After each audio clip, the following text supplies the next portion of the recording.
Ay! Diyan na pala kayo! So, ano? Nagulat tayo, no? So, wait lang. Linisin lang natin to. Lagyan natin yung tila. Huwag na kalimutan mag-toothbrush sa gabi. Kung hindi, sasakit ang ipin mo. Ito, wala to. Ilaw lang yan para makita. Ito yung candy kasi candy. Ito ang pasyente.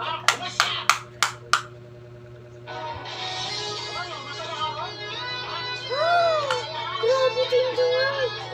Dami din nakastop sa ipin ko.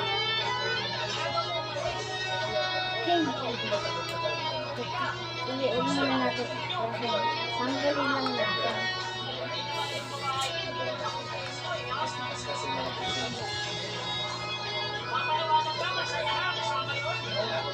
Tanggalin natin yung ipin niya.